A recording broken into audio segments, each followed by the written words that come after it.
Visayas at Mindanao nakakaranas ng violent rain showers bunsod ng umiiral na intertropical convergence zone. Pero ibang bahagi pa rin ng extreme North Luzon hanggang sa bahagi pa rin ng South Luzon magiging kalat-kalat ng mga pag-ulan.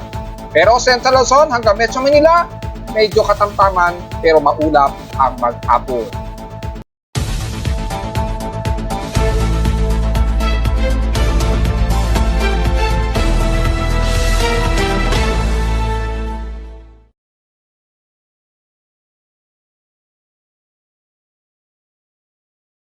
Hello, good morning mga folks. Welcome po muli sa ating Daily Weather Bulletin at Analysis para sa araw ng Linggo, December 8, 2024. Ang oras sa ating Boss Web may maga ay alas 10:03 na ng umaga. Well, medyo katamtaman, medyo gloomy at overcast dito sa atin sa Metro Manila. Pero sa ibang bahagi, lalo na sa Extreme Luzon, patuloy pa rin na umiiral ang manipis na shear line. Medyo numinipis po dahil medyo mas tumaas po kasi ng bahagya yung ating hangi-abagat. Kaya hindi masyado nagpapang-abot na dito sa bahagi ng Metro Manila ang malakas na amihan. Medyo dyan lamang sa may extreme North Luzon medyo mararamdaman. So dahil po dyan yung eastern list na nagre-accumulate at kasabay ng intertropical convergence zone sa may bandang Katimugan, lalo na sa may Visayas at Mindanao, nagbunsod po ng violent rain showers dyan. So sa mga kababayan natin sa Visayas at Mindanao, pag-iingat po dahil gaya na ating mga nireport, asahan po na magkakaroon yan ng mga flash floods at pinag-iingat sa posibleng pagguho ng lupa. At mga nakarang araw, binanggit na natin yan sa ating analysis, which is sinundan nga ngayong araw ni Pag-asa na merong regenerative intertropical convergence zone. Nakahapon pa lamang, binanggit na natin. So, base na rin sa ating Doppler radar, yan, mula sa data feed ni Pag-asa, ay patuloy pa rin inulan ang bahagi ng Aurora region hanggang sa may bandang Isabela. Well, dahil patuloy pa rin, umiiral ang shear line despite na manipis ang daloy ng ating habagat dyan sa may bandang extreme North Luzon. So, dahil numinipis, yung mas mainit na temperatura galing sa easterly trade wind, mas tumaas yung saturation ng water vapor, kaya nagbubunsod po ng mga pag-ulan dito. So, pinag-iingat po sa mga possible na flash floods, lalo na dyan sa bandang Kasiguran Aurora in the rest ng Quezon Province. Pababa na yun ng bandang Camarines Norte dahil mga kalat-kalat po ang pag-ulan, mga ilang moderate and some heavy rain showers. Lalo na dyan sa may bandang Aurora region, pinag-iingat po. At dito naman sa bahagi ng Mindanao, kung sisilipin natin ang pinakadetalye, ay makikita po ay grabe ang inuulan ngayon ang Northern Mindanao, dyan, pagitan ng Visayas. So nakakaranas din ng ilang moderate and heavy rain showers ang bandang Cebu, Leyte, yan, katimugang parte ng Negros region, Zamboanga Peninsula. So almost dito sa may bandang Hilaga ang highly concentrated ng ulan. Siyempre, ang bahagi ng Surigao region ay nakakaranas din ng mga moderate and violent rain showers, bunsod pa rin ng umiiral na malakas na intertropical convergence zone. Halos nag-anomaly na nga siya, halos bumababa ng atmospheric pressure into 1,006 hectopascals, kung di ako nagkakamali. So, naglalaro yung pagbaba ng atmospheric pressure na pasok sa magiging shallow trough o shallow low pressure area. So, maaaring itaas yan ni Pag-asa o banggitin ni Pag-asa yan anytime ngayong araw na maging isang low pressure. Pero dahil napaka-scattered at napaka-disorganized, pero mababang atmospheric pressure, so malamang ay parang habagat lamang ito na grabe ang ulan ang magiging dala. So, kitang-kita na umaabot ng heavy rain to potential intense rains. Yan sa may bandang Tagbilaran, Boholo, kitang-kita at Dumaguete. Ingat po sa mga kababayan natin na babahayin dyan At dito sa may bandang ibabaw ng Dapitan, Dipolog City, sa may bandang Surigao region, sa may Zamboanga region rather, kasama na Ozamis hanggang dyan sa may bandang Northern Mindanao, mula Cagayan de Oro, hanggang dyan sa may bandang Butuan. So, yun po ang nakikita natin sa real-time Doppler radar imagery. So, itataas natin yan. Ayan po yung pinaka-high clarity niya na inuulan ngayon ang Visayas at Mindanao. Ingat po sa mga kababayan natin na nakakaranas ng violent rain showers dyan. So, sa current conditions, overcast, gloomy, windy, at mostly cloudy dito sa amin sa Caloocan, despite na medyo sumisilip-silip din ang haring araw. Kitang-kita naman sa ating live CCTV snapshots. Ang medyo overcast nga, pero umaaraw. sumisikat din ang araw sa amin sa Caloocan. So hanggang dyan sa bahagi pa rin ng Central Luzon na medyo moderate o katamtaman ang lagay ng panahon natin. Pero hindi tayo ligtas sa magiging pag-ulan ha, gaya po ng kahapon na nakaranas po kami sa Metro Manila ng mga kalat-kalat na pag-ulan. Most of isolated lamang ito dahil na rin sa Istalis na nagkakaroon ng saturation dahil na rin sa dyan sa may bandang extreme ng Luzon na meron tayong sea line. Sa lowest temperature nito lang, kay weather station kanina ng 6:19 AM, nakapagtala kami ng lowest of 25.9 degrees Celsius. Kahapon, nasa 32.4 degrees Celsius, ang pinakamataas na namin na air temperature, kahapon dito ng umaga at 10:48 PM. Meaning ay medyo mababa ang aming heat index, pagkamat pasok sa danger level na 42.8 degrees Celsius, ang aming naging init pandama sa Caloocan. Itatabi naman natin sa PIC streams in past 24 hours, nangunguna ang Zamboanga Peninsula. Well, obvious na yan. Sa may pinakamataas na naging temperatura na nasa 34.4 degrees Celsius. Sa Baguio, almost stationary at 17.2 degrees Celsius pa rin. So, hindi pa totally na mas malamig pa ang nararamdaman natin. At dahil nga po medyo numipis o humina ng bahagya ang ating amihan ha, at tumaas pa siya dyan sa may bandang Isim Nodo Luzon. Kaya medyo humina yung amihan sa atin dito sa ibaba. Sa Inulan naman, ang Surigao nakaranas ng grabing ulan na 174 mm ang total rainfall sa amin sa Caloocan kahapon, 6.9 mm lamang ang naging total rainfall sa amin. Meaning, in past 7 days, 25.8 mm ang naging total rainfall sa amin. So, ibig sabihin lamang ito sa buong buwan ng December ay nasa total of 29.4 mm pa lamang ang naging total rainfall namin sa Caloocan. Meaning, way below normal ang total rainfall namin dito sa Caloocan sa loob na ng isang linggo. So, mababa ang ulan sa amin sa Caloocan this time. At sa humidity, medyo katamtaman, 75% at wala itong pinagbago since last hour. At feeling moderate pa rin ang ating atmospheric pressure, naglalaro sa 1,009 hectopascals and steady ito since last hour. So, halos hindi nagbabago, halos stationary. Ibig sabihin kasi, pag nasa 1,000 hectopascals, napaka-gloomy po ang lagay niyan. Ibig sabihin, maulan, tapos nagiging maaraw, nagiging overcast, ganyan. Yung thunderstorms, mayroon man, pero maliliit na tsansa. Doon lamang sa mga most of areas na kung saan mataas ang temperatura at mataas din ang saturation ng ulan o yung lamig. Yung saturation nun. Pero dito sa Metro Manila, yun, 1,000 hectopascals lamang. So, mostly overcast at gloomy ang medyo iiral. Kaya makakaranas pa rin tayo ng medyo humid na panahon anytime. Naglalaro lamang yung lamig, lalo na sa gabi, dahil ramdam pa rin natin kahit papano ang amihan. High tide and low tide status, minimum low pa rin tayo. Mayroon na lamang tayong 41 minutes pa to minimum low. So, anong oras ito? Baka bukas na naman ito. Magha-high tide na naman ng madaling araw. So, kung sisilipin natin, kaninang madaling araw, 1:28 AM, umabot ito sa 1.1 meter gaya ng ating report kahapon. So, lumalabas bukas po ng alas 2:23 ng madaling araw pa ito magha-high tide na aabot ng 0.9 meters ang taas. So, wala naman siguro papalaot ng ganyang oras, ano? So, ngayong maghapon po, mababa po ang level ng karagatan, pwede po pumalaot. Kaya lang, dahil po sa malakas ang ating daloy ng hangin, dyan, lalo na sa silangang bahagi ng bansa, kung sisilipin natin ang Global Assessment Monitoring para sa significant wave height, inaasahan pa rin natin sa bahagi po ng Northern Luzon sa baybayin ay mataas pa rin ang magiging alon ha. Ayan o, napakataas dahil pa rin sa daloy ng Northeast Monsoon ay malakas po ang taas ng alon, umaabot po ng 4 meters. So totally delikado po pumalaot ngayong araw. Ayan.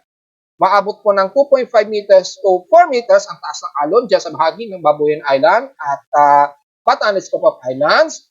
The rest ng kanlurang bahagi ng Northern Luzon o Extreme Northern Luzon mula Ilocos Norte yan, hanggang sa may bandang Cagayan ng mga baybay niyan. Umaabot po ng 2.5 meters. So totally sa area na ito ay medyo delikado sa mga mangingisda natin na maliliit lamang ang mga bangka.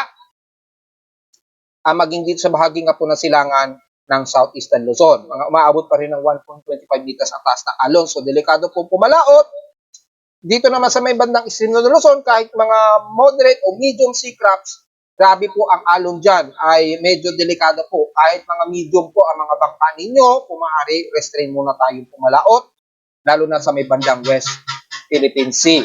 Dahil kitang-kita naman po, umaabot ng 4 meters ang taas ng alon dyan dahil malakas po yung bugso ng northeast monsoon dyan. At dito naman sa may silangan yung ating easterlies naman. So, ingat po sa gale warning. Yan, nakataasan, expected dyan kung sisilipin ninyo sa report ni Pag-asa. So, sa Almanac, sumikat ang haring araw kaninang 6:09 a.m. Ang inasang lulubog ito mamayang 5:26 p.m. So, mga bandang 11:49 a.m. pa, magmo-moonrise ang ating buwan na may waxing crescent, 44% illuminated na po ito. So, nasa negative pa po ito, negative 22 degree elevation pa. So, mga alas 11 pa, bago magtanghaling tapat, magmo-moonrise ang ating buwan na may liwanag na ito na 44% pa. So, wala pa. Hindi pa natin kita yan. At sa ating local weather outlook para ngayong linggo hanggang bukas na yan ng Lunes, magiging klaro daw ang himpapawid natin sa hapon. So, ibig sabihin sa umaga, medyo overcast and gloomy pa rin. Pero magiging maluwalas daw sa atin sa hapon. May mga ilang partly cloudy daw. Kasi yan sa ating PC weather forecast sa Caloocan. Bukas ng Lunes, magiging gloomy na naman at magiging overcast ang ating halos paghapon, magiging maulap. So may mga chance ng pag-ulan, umaabot daw ng 55 to 60% chance ng ulan bukas daw yan ng Lunes. So ngayong araw, medyo isolated lamang na may 20 o 19 to 20% chance lamang na uulanin dito sa amin sa Caloocan. Kung hindi man pumasok ang chance, maaaring sa ibang panig po yan ng Metro Manila, automatic na yan. Ayon sa lowest temperature expected, maglalaro 27 to 32 degrees Celsius, and lowest temperature expected ay nasa 25 to 27 degrees Celsius. So, diretso agad tayo sa ating ginagamit na satellite imagery mula sa infrared ng NOAA. Kitang-kita po ang grabing ulan, violent rain showers po, at halos almost torrential ang nararamdaman ngayon dyan sa bahagi nga po ng southern part ng Visayas at northern part ng Mindanao, o almost entire ng Mindanao. Kalat-kalat po ang mga moderate na heavy rain showers to violent, lalo na sa bahagi na ito ng Surigao region. So kung isa-isahin natin ang area na yan ng Surigao del Norte, Surigao del Sur, the rest ng Misamis Oriental, and the rest ng Northern Mindanao, at dito naman sa baba ng Davao region, umaabot sa Davao de Oro, Davao del Norte, and the rest ng Sorsogon, umaabot po ang mga moderate and heavy rain showers to violent rain showers. So gaya ng ating report, nararamdaman nyo po yan at ingat po sa posibleng mga flash floods po. At malamang binabahana ilang bahagi nito ng Surigao del Norte at ilang parte dyan sa may bandang Zamboanga del Norte. Ingat po. At mula sa bahagi po ng Balay-Balay Bukidnon, nabanggit na natin ang Davao del Norte and the rest ng Davao del Sur area. Mula sa bahagi ng Sorsogon, nakakaranas kayo ng moderate na heavy rain showers mula Sultan Kudarat, Maguindanao del Sur, Maguindanao del Norte, pataas na yun ng Lanao del Sur. So, entire ng Zamboanga Peninsula, nakakaranas ng moderate and heavy rain showers hanggang dyan na yun sa mga isla ng Basilan at Ulu-Sulu. Ingat po sa mga pagbaha. At mula naman sa may bandang Southern Visayas, halos buong central, southwestern at southeastern part ng Visayas, nakakaranas ngayon ng moderate to violent rain showers, lalo na sa bandang katimugan ng Negros Oriental, mula dyan sa bahagi ng Bindoy hanggang Siaton, sa may Siquijor, sa may buong bahagi ng Bohol, Cebu, lalo na dyan sa may bandang Karkar, pababa ng Oslo, mataas ang concentration ng buhos ng ulan dyan, pero the rest ng buong Cebu ay inuulan pa rin ng mga moderate and heavy rain showers.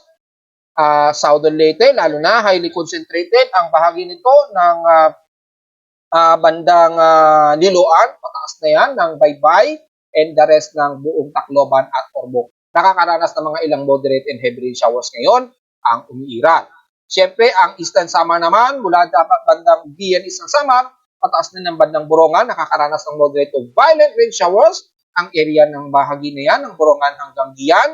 At mula sa may bandang Katbalogan, Samar, hanggang Kalbayog, nakakaranas ng mga kalat-kalat ng mga ilang light to moderate and some heavy rain showers. Kalat-kalat din ang mga pag-ulan ng iiral sa buong bahagi ng northern Samar, mula dyan sa bahagi ng Lawang, Bobon, hanggang dito na sa dulo ng Lavezares, yan, sa Allen. So ingat po sa mga potensyal na flash floods po at wag naman sana magkaroon ng pagguho ng lupa. Kung kailangan mag-evacuate muna para maiwasan po ang aberya o disgrasya sa tindi ng flash floods kung mangyayari yan, ay lumikas po muna kayo mga folks dahil makikita sa satellite imagery natin kung ida-dark mode natin, grabe ang violent rain showers ang nagiging concentration dito sa pagitan ng Surigao region hanggang Southern Leyte area. At traversing na yan hanggang buong bahagi na yan ng Negros Region at Panay Island. So sa mga taga Panay Island din, ingat po, nakakaranas din kayo ng mga moderate and heavy rain showers dyan. Kitang-kita naman sa satellite imagery. Extension yan, yung trough ng intertropical convergence zone po ang umiiral dyan sa inyo. Kaya asahan po na maalahabagat po ang dadaranasin yung pag-ulan dyan. Kaya ingat po sa mga kababayan natin. At wala sa bahagi naman ng South Luzon, nakakaranas din kayo ng kalat-kalat ng mga ilang moderate and some heavy rain showers. Dito sa bahagi ng Masbate, yan, sa bahagi pa rin ng Romblon at hanggang sa mga kalat-kalat na pag-ulan, mga ilang light to moderate and some heavy rain showers naman sa may bandang Bico Region mula Legazpi, pataas ng Camarines Sur. Damay rin ng Camarines Norte, Catanduanes, yung isla ng Catanduanes at area ng Camarines Norte. Magdala po ng pananggalang sa ulan dahil magiging panakanaka o pabugso-bugso po ang biglaang buhos ng ulan dyan sa inyo. Wala naman sa area ng Marinduque hanggang Oriental Mindoro. Kung titingnan natin, nakakaranas din kayo ng mga ilang light to moderate showers. At dito naman sa baba ng Oriental Mindoro at Occidental Mindoro, ilang mga moderate and some heavy rain showers na pabugso-bugso po ang medyo iira sa inyo dyan. So magdala po ng pananggalang at ingat sa mga biglaang flash floods. Well, pagdating sa bandang Palawan, moderate to some violent rain showers ang umiiral ngayon sa may Puerto Princesa, Palawan. Kasama na ang buong bahagi ng Nara, pababa na yun ng Brooks Point. Moderate to violent rain showers po ang umiiral sa inyo dyan. Ingat po sa mga pagbaha at nakakaranas din ng mga kalat-kalat ng mga moderate and some heavy rain showers ang bahagi ng El Nido, Taytay hanggang Gumaran. Ingat po sa mga kababayan natin dyan. At mula naman sa bahagi ng Coron, Palawan, nakakaranas din kayo ng mga ilang light to moderate showers at mga manaka-naka moderate and some heavy rain showers po dahil sa traversing nito ng trough ng ITCC na nagpapang-abot dyan. Ingat din sa mga biglaang flash floods kung sakali and the rest na nabanggit natin kanina sa Oriental at Occidental Mindoro. At mula sa bahagi ng Southern Luzon, nabanggit na natin ang bahagi ng Bico Region mula sa may bandang Quezon Province. Pataas na yan ng Gumaca hanggang Lucena and the rest ng Quezon Province yan sa bahagi ng Aurora Region. Nabanggit na natin kanina nakakaranas kayo ngayon ng mga ilang light to moderate showers to heavy rain showers mula din sa bahagi ng Dinalungan, Kasiguran, Aurora. Pataas na yan ng bandang Isabela at Cagayan Valley sa may bandang Silangang Baybayin. So ingat pa rin at tuloy-tuloy pa rin po kayo makakaranas dyan ng ridge ng shear line. Ayun yung shear line. Kaya lang mas mataas ng bahagya o tumaas ng bahagya yung shear line. Na-push lang ng husto ng eastern list dito ang boundary ng shear line kaya nagkaroon ng mataas na accumulated water vapor sa area na yan ng Kasiguran, Aurora at Isabela kaya nakakaranas kayo ng mga ilang moderate and some heavy rain showers. At dito lamang sa bahagi ng Central Luzon na binanggit natin hanggang Metro Manila, forecasting gloomy po tayo. So medyo mga moderate po ang nararanasan natin dyan. Pero anytime makakaranas din tayo ng mga biglaang mga kalat-kalat at pagulan na may ilang pagkidat at papulaga, kasama na ang bahagi ng Pampanga, Bulacan, at dito sa may bandang Kaluran ng Zambales, pataas tayo ng bandang San Jose sa may Nueva Ecija, Central Luzon, pataas tayo ng bandang Pangasinan sa San Carlos. And the rest, mula sa bahagi ng Benguet, yan, Mountain Province, Ifugao, Quirino, Kalinga, Abra, and the rest ng Ilocos Sur, Ilocos Norte, hanggang dyan nasa itaas ng dulo ng Apayao at Cagayan. Patuloy pa rin kayo makakaranas ng mga ilang moderate o light to moderate showers na madalas, bunsod pa rin na extension ng shear line. So, generally, ang bahagi ng Visayas at Mindanao nakakaranas ng grabe na mga violent rain showers. Ingat po. At again, kung kailangan mag-evacuate na lamang ngayon mga folks. Dahil halos maghapon po kayo makakaranas ng grabing malahabagat na buhos ng ulan. Malakas po yan. Kitang-kita yung red color ng infrared na yan. Violent po yan, torrential. So ingat po sa mga aabutan ng mga matitinding pag-ulan sa mga nabanggit natin sa Visayas at Mindanao. Well, since wala pa rin tayo namamataan na anumang sama ng panahon hanggang this coming weekdays, Pero gaya na ating sinabi, ay yung daloy ng intertropical convergence zone, magbubusod pa rin yan ng mga atmospheric o mabababang atmospheric pressure. So anytime magkakaroon tayo ng mga ilang shallow low pressure area dyan, kung titingnan natin mula sa mga computer models ng mga iba't ibang weather agencies, mula kay GMS, ay makikita po yung daloy ng ITCC, magpo-continuous yan this week. Ayan, yung malawakan na yan. So, yung mga nasa Visayas at Mindanao South, ay ingat po dahil hanggang this week uulanin po kayo ng matitindi dahil po sa tuloy-tuloy na intertropical convergence zone.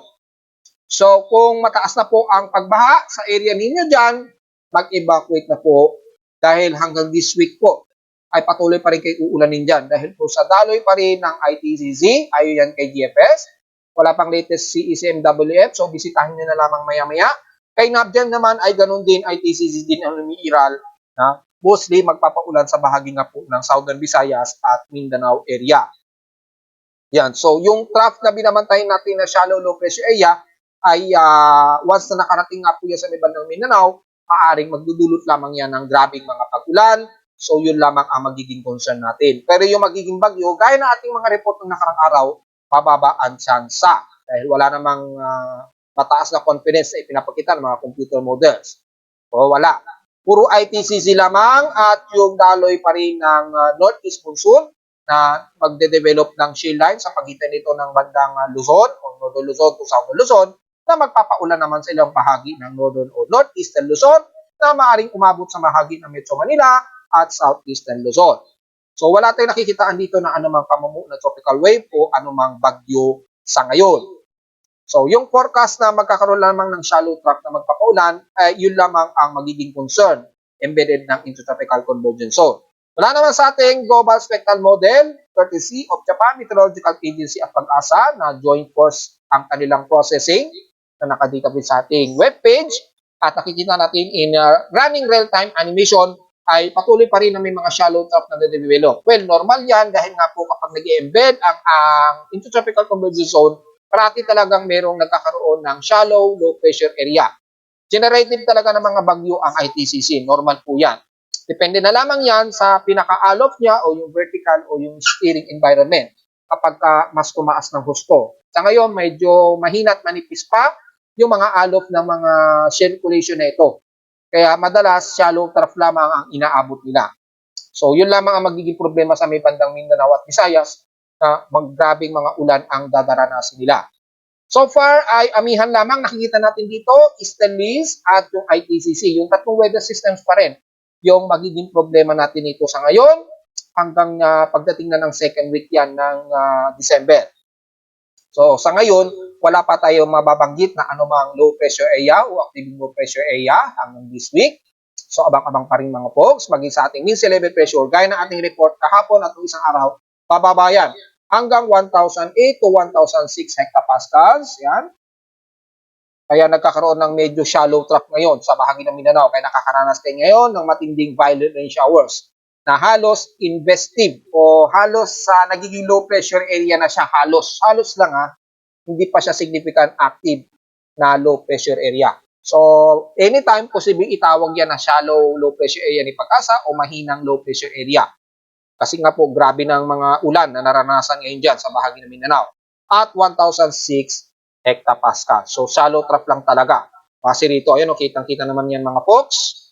Mayroon naman tayong binagbabasehan kung bakit. At kung sa ating mean winds naman, ay kung titingnan natin yung wind shear environment, ay napaka-favorable ang area na ito ng bandang Mindanao. Ayan, nagkaroon ng 22 km an hour. So, gaya na ating sinasabi, ay pagdating kay Pag-asa, nasa kay Pag-asa na ang desisyon kung tatawagin nila itong mahinang low pressure area. Pero sa akin, shallow trough lamang yan na nasa 1,006 hectopascals, nagdudulot po ng mga violent rain showers ngayon dyan sa may bahagi po ng Mindanao.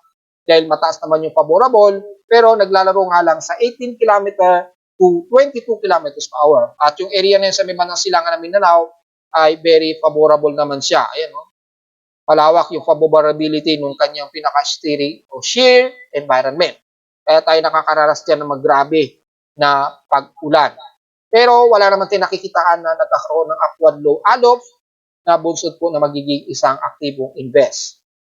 Ganun din sa ating West Pacific Basin, ayan o, maabot na ng halos 40%. So, nakipag-asa na ang desisyon yan mamaya kung tatawagin niyang shallow low pressure area o low pressure area. Malamang babanggitin ni Pag-asa yan, sasabihin niya may low pressure area sa may bandang Mindanao. Pero para sa akin, again, isa pa lamang itong shallow trough. Kasi nga, bumababa yung atmospheric pressure into 1,006 hectopascals na itinuturing na rin ni Pag-asa yan bilang mahinang low pressure area. At base na rin dito, mataas na rin kasi yung pinaka-anomaly ng tropical cyclone forecast prediction. Pero dahil nasa kalupaan na ito, ay hindi na ito mangyayari na magiging isang bagyo. Magiging trough lamang siya. Yan, oh. Kaya grabe ang pag-ulan ngayon sa may bandang Southern Visayas at Mindanao ngayon. In the next 24 hours, ganun pa rin. Maabot pa rin sa 40% yung anomaly. So normal po yan kapag bumababa ang atmospheric pressure. Pero yung probability na magiging bagyo sa ngayon ay napakaliit at halos walang mataas na confidence na magiging bagyo ito hanggang this coming Monday to Tuesday. So yun lamang pa ang pinaka-analysis natin mga po. Diretso agad tayo sa ating ulat lindol. So far, wala tayong bagong malakas-lakas na mga pagyanig na nadedetect ng aking seismometer dito sa Caloocan. Malinis naman ang ating seismograph. Yan, may mga minor lamang o napakamahihinang mga pagyanig. Normally, mga short period po yan. So, makikita lamang natin yan dahil si PBOX ay mayroong mga short period seismometers, kaya mayroon tayong mga data niyan. At mula kaninang madaling araw, so far, wala naman tayo namataan na magnitude 4.0 pataas. At lumabas sa mainstream media ay itong sa may bandang Cortez yata yun, sa Recall del Norte, if I'm not mistaken. Kaninang ito sa may bandang Cortez, kaninang 8:58 AM, nasa magnitude 4.1 daw yan. Pero dinigrade din sa magnitude 3.9. 8:58 AM ito ngayong umaga naganap at may lalim na depth of 21 km. Pero dahil dinigrade ni PBOX, ay wala tayong maituturing na magnitude 4 plus hanggang sa kasalukuyan. Puro mga minor earthquakes pa lamang yan na maituturing. Pero ingat pa rin sa mga kababayan natin sa may bandang Mindanao, lalo na sa may bandang Surigao Region, hanggang dito na yan sa may bahagi ng Davao de Oro area na mas marami pa rin kayong mga nare-record na mga pagyanig dyan. So yun lamang ang medyo iingatan natin mga folks. Wala naman sa ating historical earthquakes kung nakakailang total earthquakes na tayo hanggang kasalukuyan o this month ng December 2024. Ayan, so iloload po natin ang month of December 2024.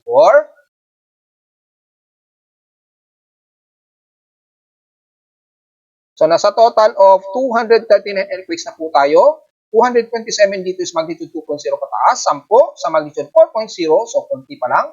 At na natin dalawa ang ating magnitude 5.0 pataas. So, wala pa tayong magiging komento, konti pa lamang since nakaka 1 week pa lang naman tayo for the month of December 2024. At narito naman ating 3-day weather forecast para sa araw ng Linggo, December 8, 2024.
ito na lang po ating daily weather bulletin at analysis para sa araw ng Linggo, December 8, 2024.